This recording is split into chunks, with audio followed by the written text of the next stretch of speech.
Venice, city on the water. A place of beauty and romance that attracts millions of visitors every year. Just a few steps from the well-trodden tourist routes, there's a very different Venice, one populated by fascinating creatures.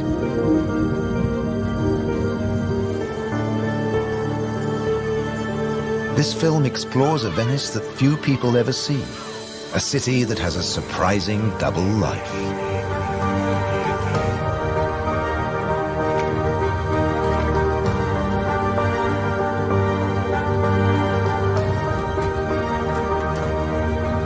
There are secret places and wild creatures in this watery world that most outsiders never discover. In the skies above, on the beaches, and in the canals are the true Venetians that live in every hidden corner of the city and the lagoon.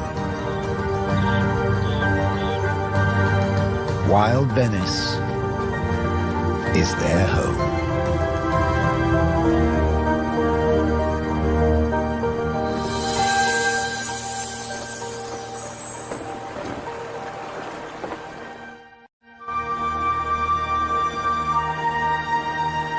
The city of Venice is built on sand, in a lagoon between the sea and the land. First formed from river sediments, man has since created an ecosystem as fragile as Murano glass. Covering 550 square kilometers, it's one of the largest wetlands in the Mediterranean. Flamingos arrived at these Venetian waters quite recently.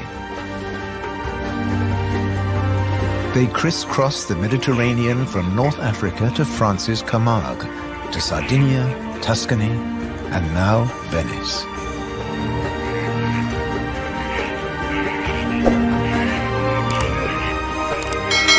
They feed on vegetable matter and small creatures they find in the mud of the lagoon. In the shadow of Venice, the lagoon is the northernmost flamingo habitat in Europe.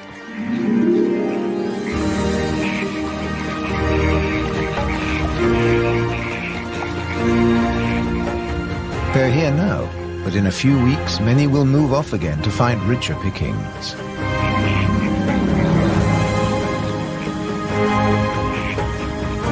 Their takeoff may look clumsy, but once in the air, their flight is balletic and elegant.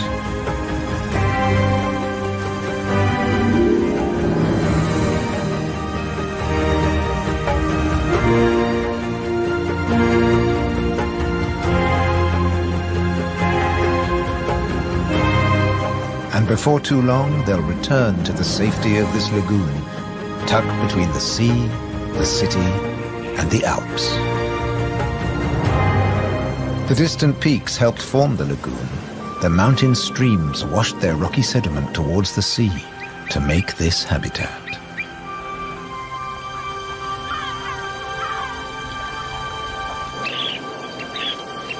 Some of the lagoon's other birds are ready to leave.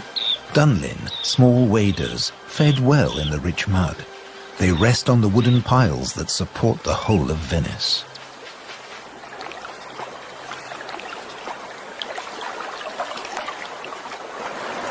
It's spring, time to head off to their northern breeding grounds.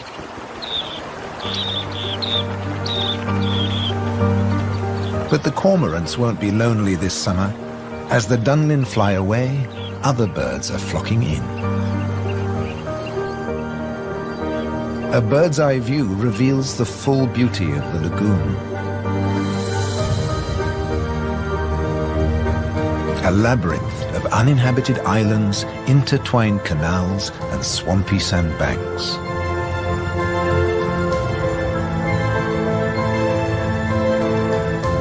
These marshy wetlands are known as the Barene.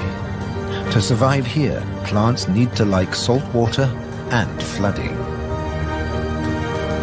Natural arteries called gabi meander through the brackish gardens, keeping the lagoon alive. The same waters flow through the city. The curving streams between the islands became the magical canals of Venice.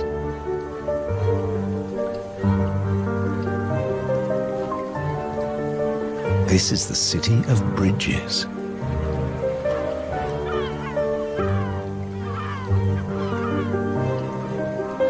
Visitors are mesmerized by the romance of the canals and the ancient architecture, and often miss the smaller, wilder sights around them.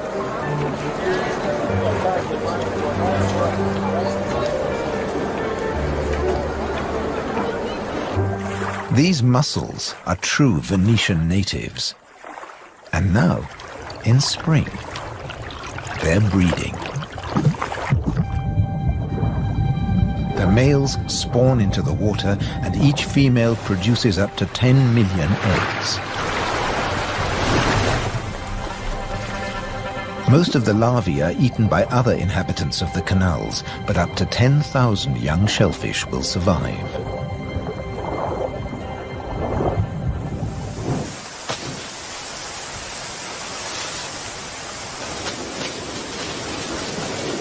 Just beyond the city, colonies of birds are breeding too.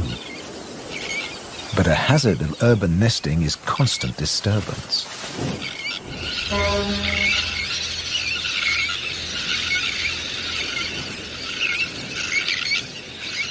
Little terns will quickly fly back to their eggs and can miraculously find their own nest scrapes in the crowded colony. Their cousins, the sandwich terns, lay their eggs directly onto the sand. If the terns are disturbed, they have little time for incubating their eggs. The sand won't keep them warm for long.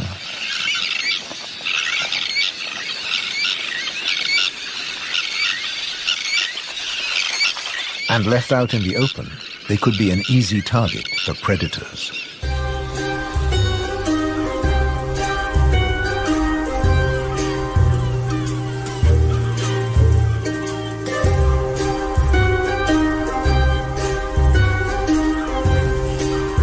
Foxes are the biggest predators hereabouts, but from the air, he's easy to spot. The birds make it known he's not welcome anywhere near their nests.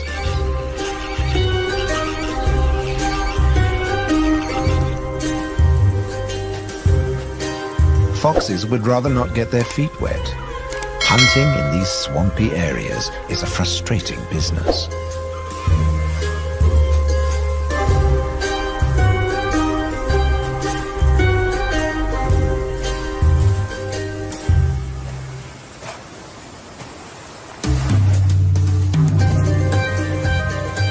The grand leap disturbed another nesting bird.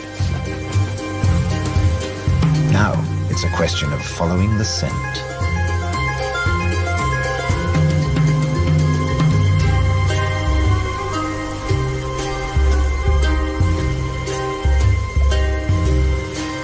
A welcome snack.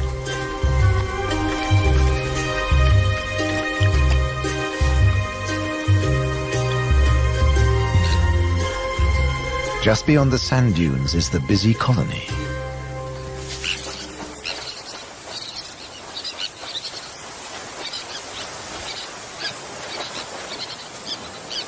In this mixed neighborhood, a pied avocet is brooding next to the sandwich terns.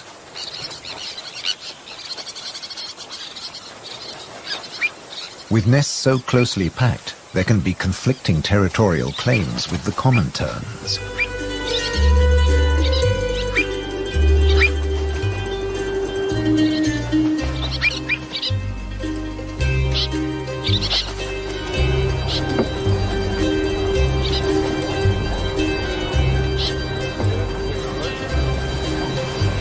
But the avocet stands his ground.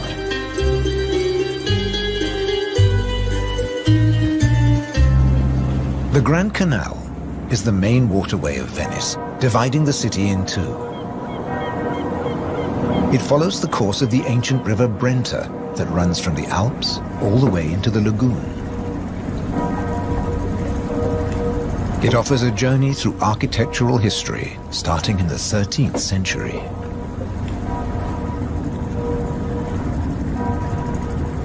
The banks of the Grand Canal have other surprises to offer, like Palazzo Malipiero's Rose Garden.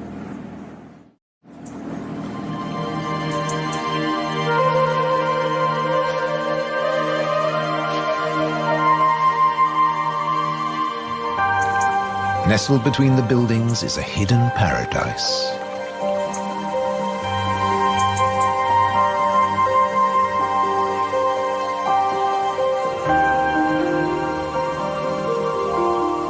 Now owned by a modern-day countess, it has been restored to its full glory, and no detail has been left to chance.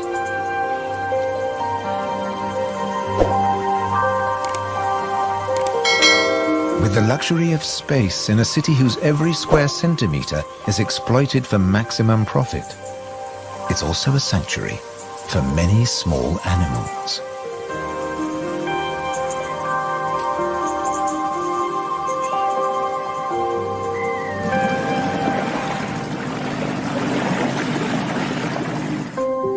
Every day, more than 50,000 tourists visit Venice.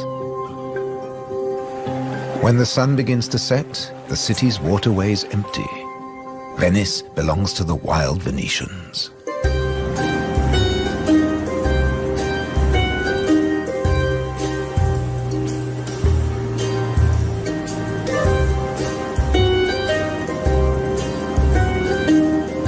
Rats prefer to search for food in the cool night air.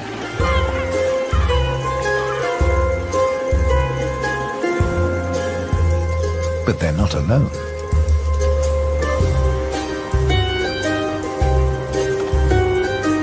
Pine martins are hungry too, and rats are on their menu.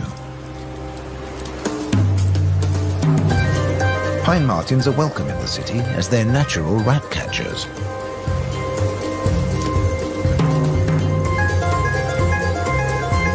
Agile, with a keen sense of smell, they can find and follow any rat.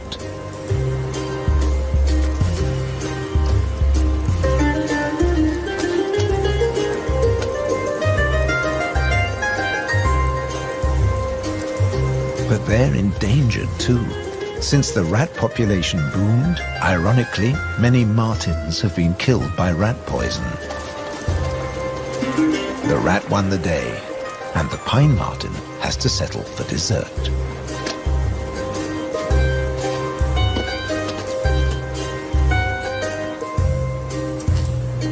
Not such a sacrifice, as pine martins are omnivores. Both meat and veg are on their menu. And sometimes the vegetarian meal is an easier option.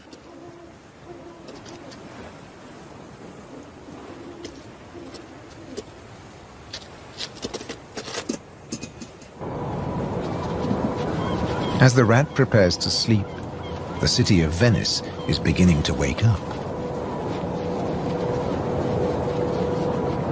The floating vegetable stalls are the first to move into action.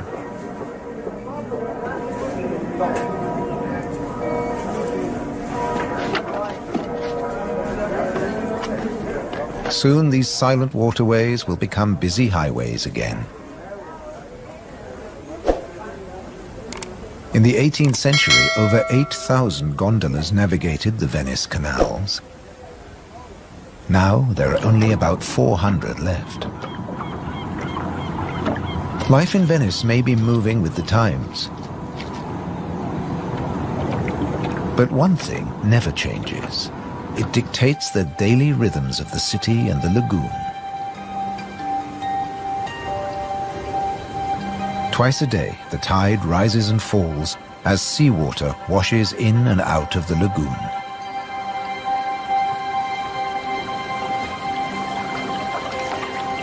The water level changes by up to 60 centimeters. Smooth lakes disappear into swampy wetlands, only to return hours later.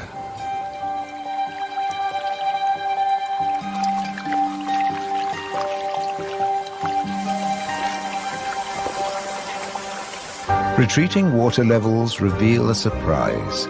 Strange islands that look like complicated water mazes.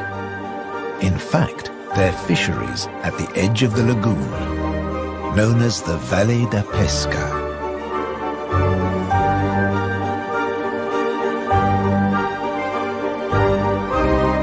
They've been worked by the same families for generations, using a simple but ingenious method.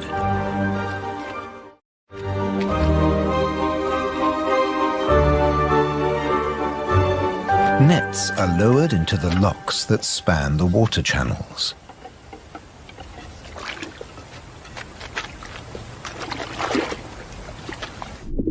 In the springtime, the locks bar the way to the young fish that stream into the lagoon to feed.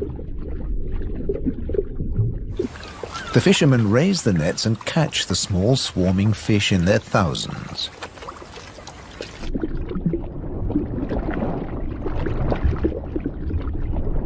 It's easy to scoop them out, but these fish are not for eating.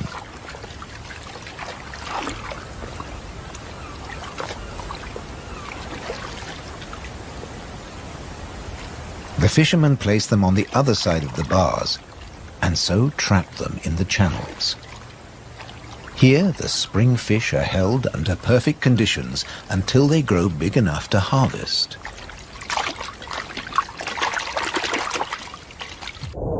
In the autumn, when the fish try to return to the sea, they're simply netted again. This time, they don't get away. Kingfishers have a more dramatic technique.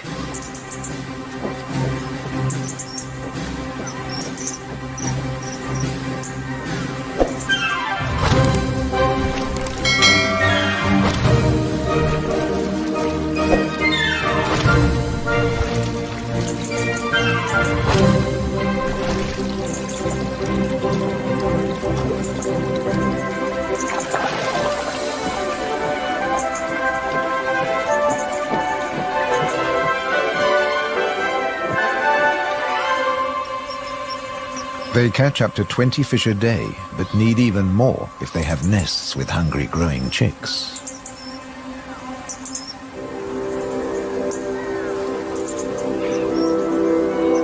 It takes enormous skill, but also violence. A sharp blow to the head stuns the fish. And when it stops wiggling, the kingfisher can turn it round without fear of it escaping. The scales and fins of the fish need to be in line.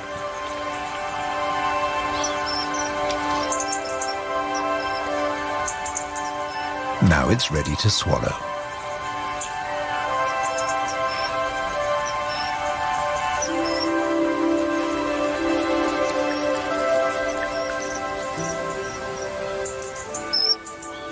These shallow, brackish waters at the edge of the lagoon are perfect hunting grounds for a kingfisher.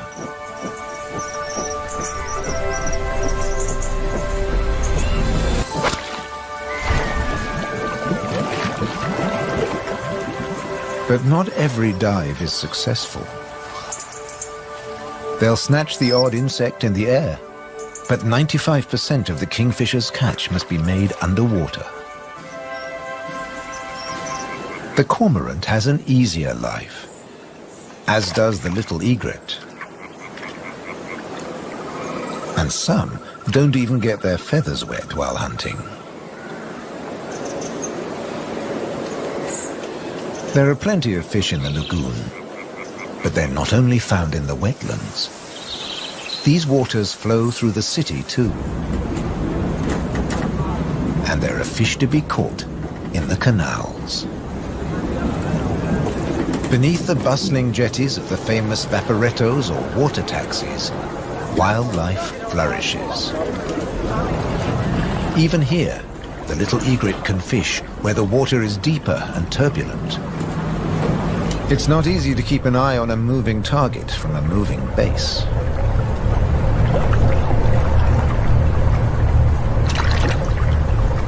But persistence and patience pay off.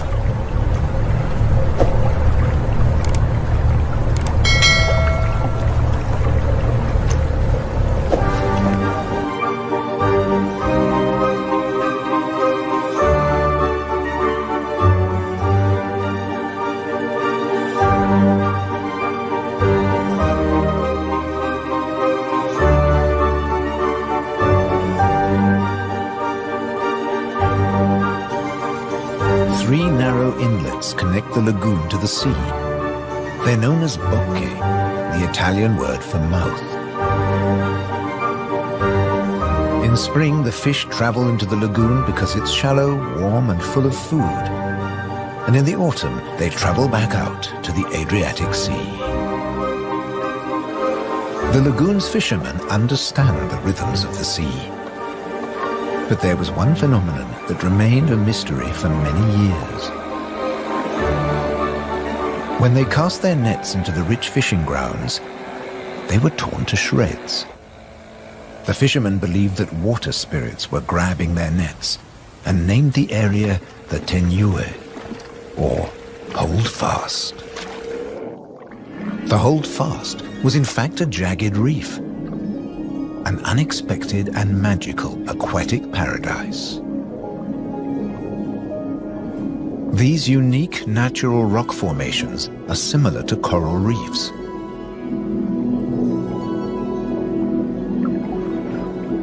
They're home to all kinds of remarkable creatures. Serpent stars, or marine annelids.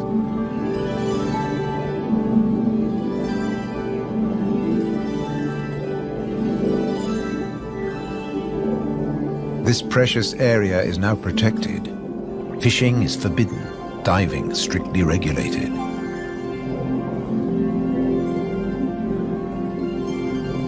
Even harvesting a shellfish delicacy like these canestrelli is banned.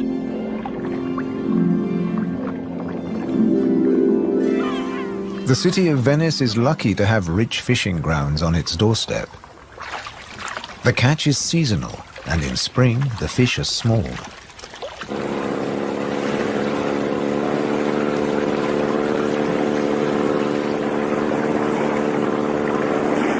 But the fishermen will go out, as long as they can find a buyer.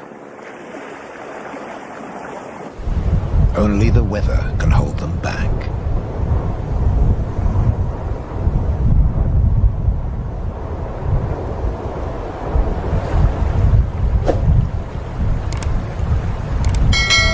City and wetlands are both at the mercy of the elements. A storm is heading towards the lagoon.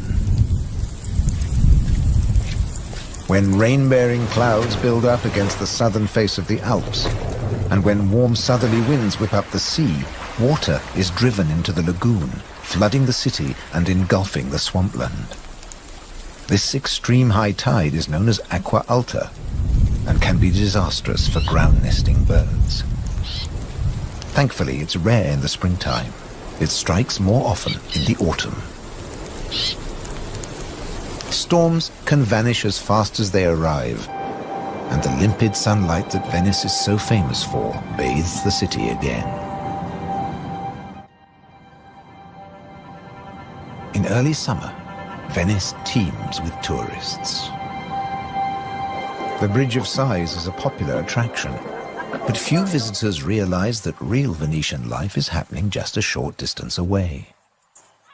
In the Giardini, a spacious and peaceful city park, there are some surprising residents.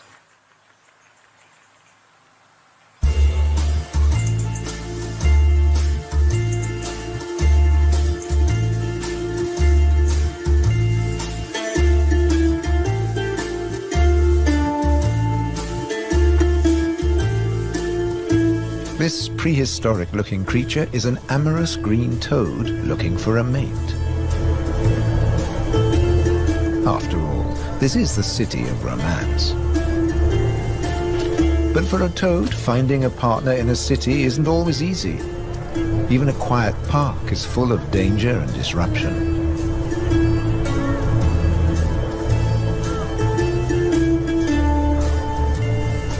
On the plus side, few of the park's visitors notice the presence of the toad, as it blends in so well with its surroundings.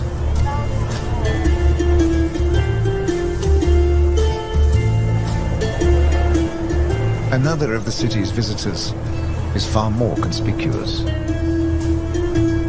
A stark contrast to the ancient buildings it comes to celebrate.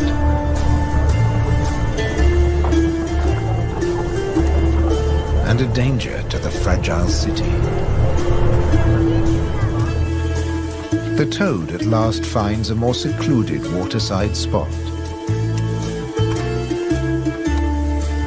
Soft light, gentle fountains, the perfect place to mate. Venice is full of secret places hidden away from the main tourist routes. A traditional gondola repair shop nestles between the city's Zattere and Dorsoduro districts.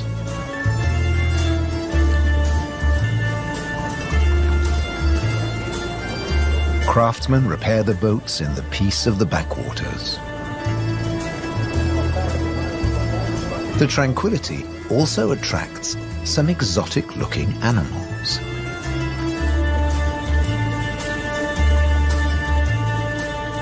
Geckos are not native to Venice, but they've settled in well here. During the day, they'll sun themselves on warm stone. They're waiting for nightfall, when the insects they eat will emerge. And in the golden light, birds that hunt geckos settle in for the night. Terns fly back to the safety of the colony, and others enjoy a final bath. Evening always brings a measure of peace to the city. The Grand Canal is now very quiet, a perfect time for the gecko.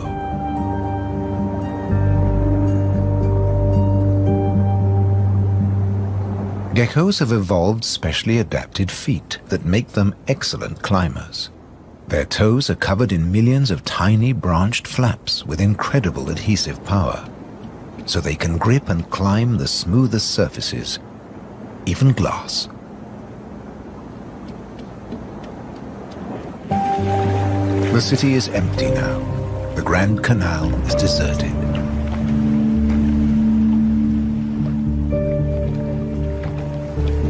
The evening's activity has passed to Venice's bars and restaurants.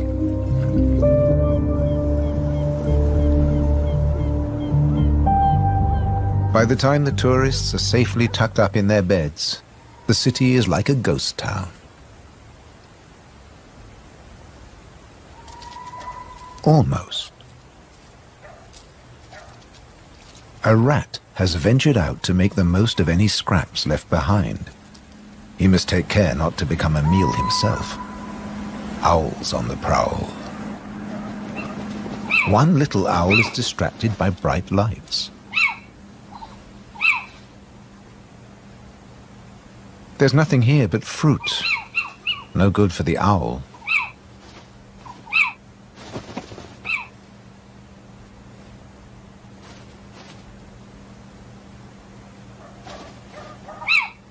This house call hasn't paid off. Time to make a swift exit. The lucky rat will make it home tonight.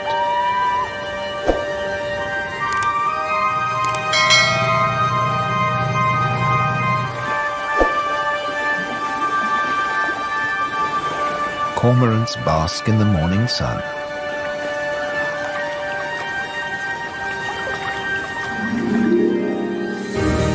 The terns start fishing early. The colony is now a hive of activity.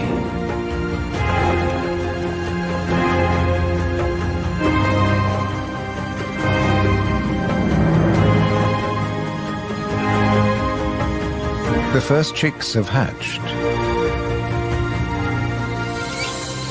Exhausted from the effort of breaking out of the egg.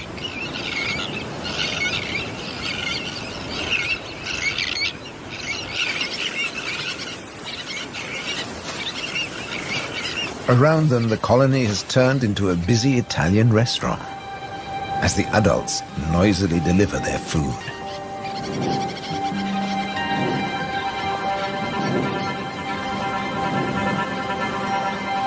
The chicks blend in well with the sand. Their cries for food are a new and insistent sound on the beach.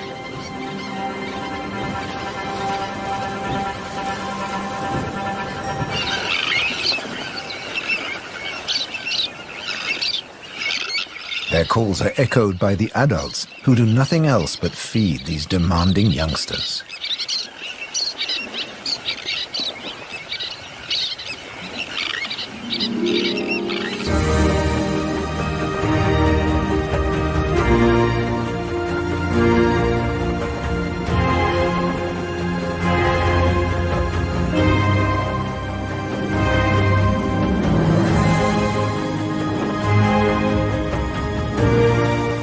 It's hot and humid, and the lagoon is at its most beautiful. The hot summer months are the quietest for the fishermen. They take advantage of this time to mend their nets. They work and even sleep here, with spectacular views of the surrounding wildlife.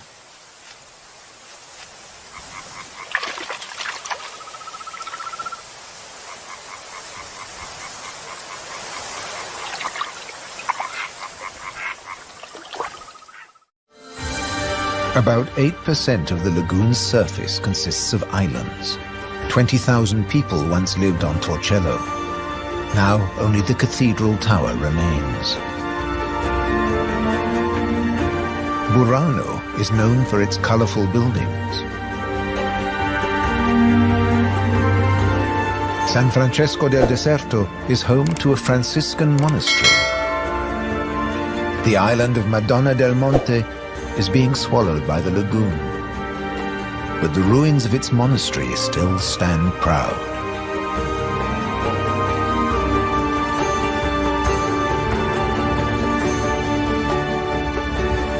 Enchanted places like this are an ideal refuge for wild animals.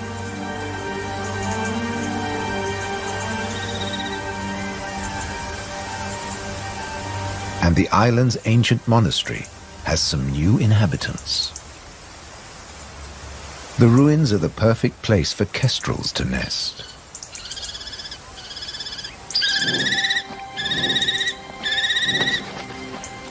The hungry chicks are nearly as big as the adults and almost ready to fledge. Feeding this brood is a full-time job for both parents.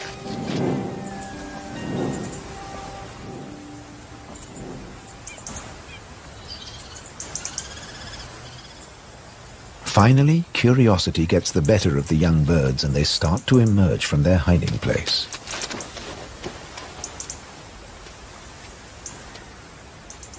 The first nervous explorer is soon followed by a sibling. They wait cautiously on a ledge, while one of the adults watches from afar.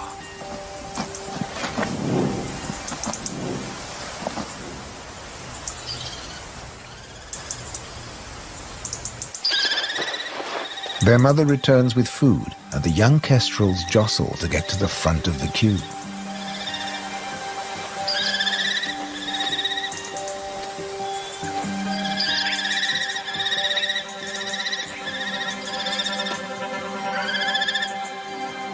The keenest and the loudest chick is fed first.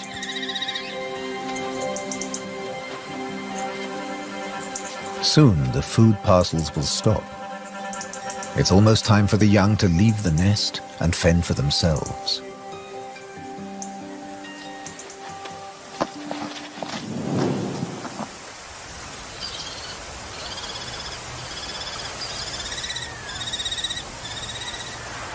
Not all of the lagoon is quite so peaceful. Venice's Lido, with its luxury hotels, is where the human bathers gather.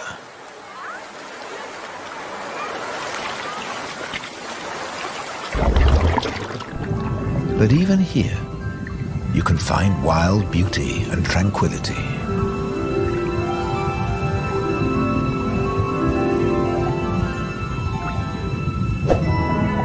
In the Tenue, Venice's reef, one of nature's most delightful performances is in full swing. The squid's mating dance. The pair move together like synchronized swimmers as waves of rainbow colors pulse along their bodies.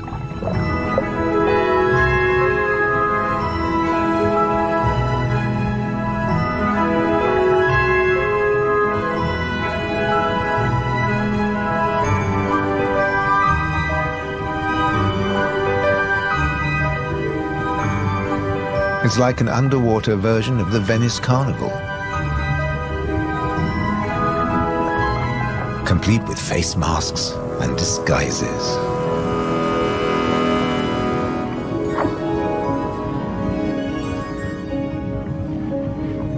Decorator crabs change their shape by attaching sponges and algae to their bodies.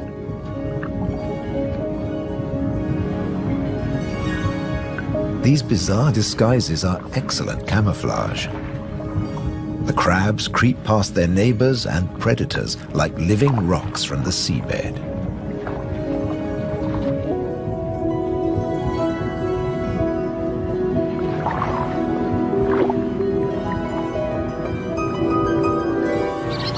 The tern colony just beyond the city is flourishing. The chicks have fed well and are strong and healthy.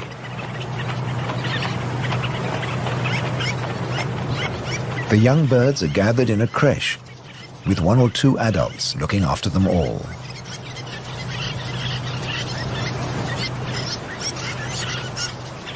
Today's lesson is elementary flight. But the teacher's demonstration is over in a flash.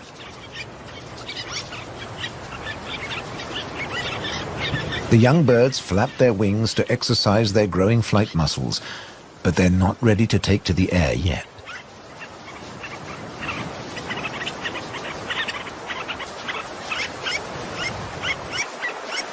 Before long, they'll be flying as well as their parents. The young kestrels are also preparing for takeoff.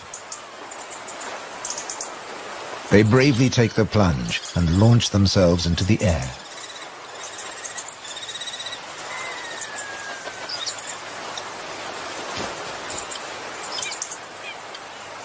Dropping from a height makes their first flights easier. Once in the air, they're in their element and can glide and flap back to safety.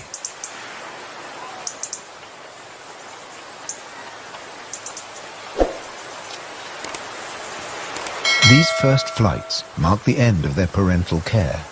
Now they have to find their own territory.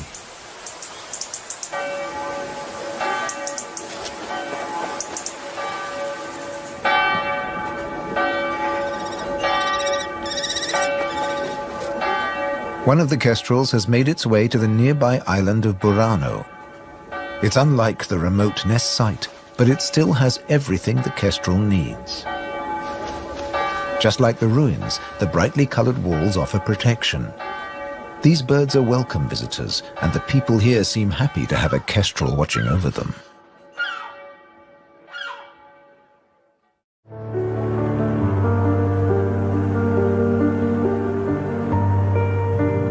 Autumn has arrived, and the wetlands once again change color. A plant called glasswort is responsible for this blush of pink. It flourishes in the swampy salt marshes.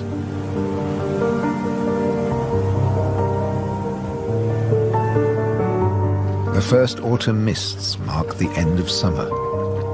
The bright, humid days give way to cooler, grayer hues. The sea and the sky seem to merge into each other. Now in September, the sea is generally calm. But from the autumn equinox, there are high tides. And sometimes, Venice floods. For now, the water is still and shimmers like liquid mercury. When the temperature drops, the beaches are finally too cold for tourists. Animals better equipped to bear the chill reclaim them. A hungry fox sniffs along the shore looking for food.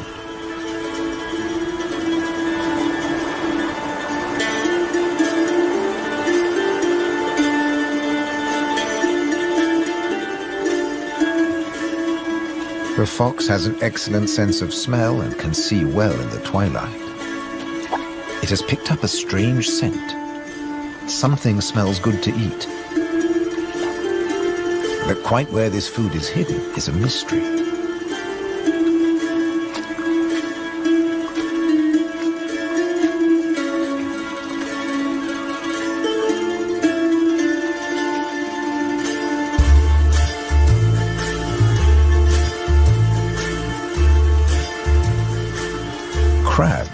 have been crossing the beach, leaving behind a number of trails, and the fox is very confused.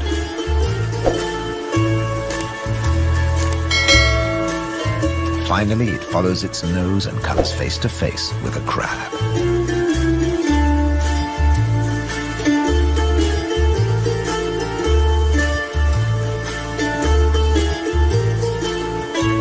It's an unequal battle, but the crab has the advantage of armor and weapons.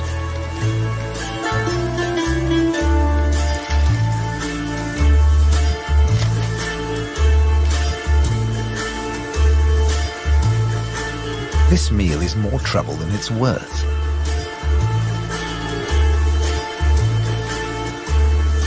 There must be easier pickings.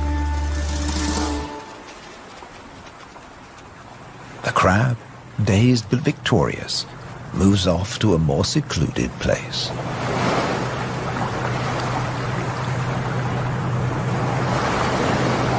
More crabs congregate on the shoreline looking out to sea. But just across the water, the residents of Venice are having a less comfortable time. The waters of the lagoon are creeping into the city.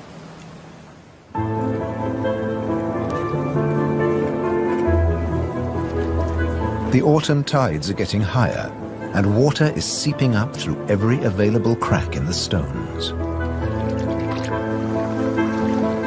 The threat of acqua alta, the extreme high tide, is increasing every day.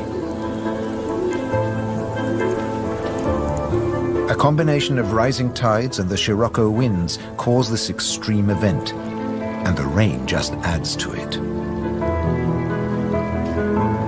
Much of the city is only just above sea level, so there's very little to stop the floodwaters.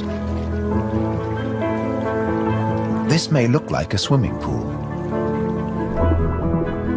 but it is in fact St. Mark's Square. Fortunately, this only lasts a few hours. Soft winter fog wraps the landscape like a blanket and brings the year to a close for Venice and its beautiful lagoon. The visitors have marveled at its sights, but many have missed the most fascinating wonders of all, the wild side of Venice. The city is empty now, but visiting season for the lagoon never ends. As one creature leaves, another takes its place.